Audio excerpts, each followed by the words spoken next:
पहले परमधामवासी बनती है और वही पहले पहले इस सृष्टि पर उतरती है।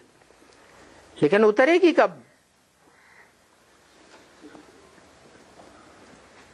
जब बर्फ में दबा हुआ चूल्हा कैसा बने? सात्विक बने। तो उस चोले को सात्विक बनाने में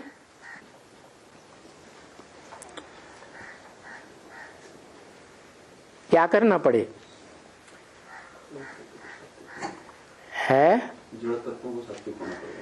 हाँ, जो जड़ तत्व हैं और उनमें भी जो परा प्रकृति है उसको शांत करना पड़े। स्नेह के बल से, याद के बल से, जिसे कहते हैं योग बल। याद बल और योग बल अलग अलग बात है, एक ही बात है? एक ही बात।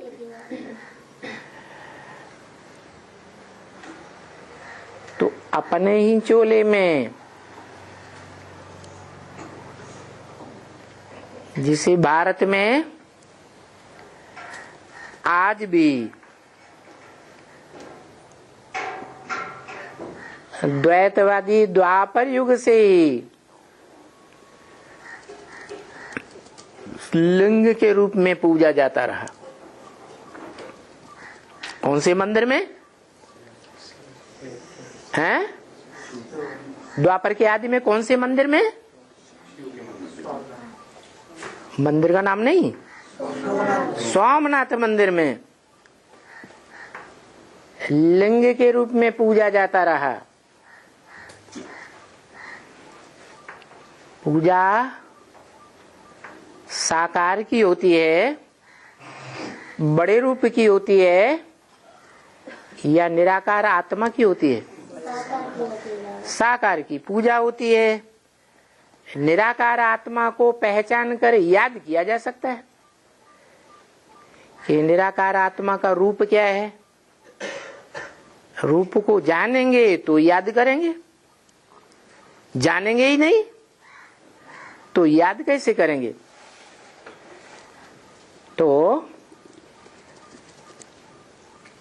जो अव्वल नंबर आत्मा है मनुष्य सृष्टि की, वो तो पहले ही जान लेती है,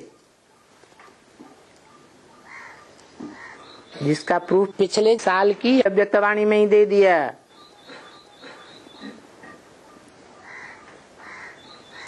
कि बाप दादा का स्मृति दिवस 5 दिसंबर है। क्या 18 जनवरी असली स्मृति दिवस नहीं है। ऐसे कैसे?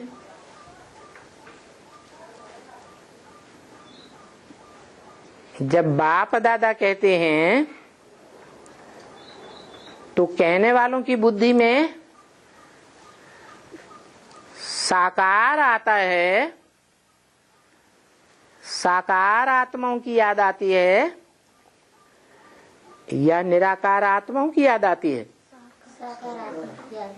राम कृष्ण की साकार आत्माओं की याद भरी पड़ी है। इससे साबित होता है कि बाप दादा को उस रूप में याद करने वाले देह अभिमानी हैं या आत्मा अभिमानी है? देह अभिमानी हुए। वास्तव में मनुष्य आत्मा है 500-700 करोड़, और उनका बाप, जो बापों का भी बाप है, उसका भी बाप, जिसे कहते हैं ग्रैंडफादर, जिस ग्रैंडफादर का वर्षा सबको मिलता है।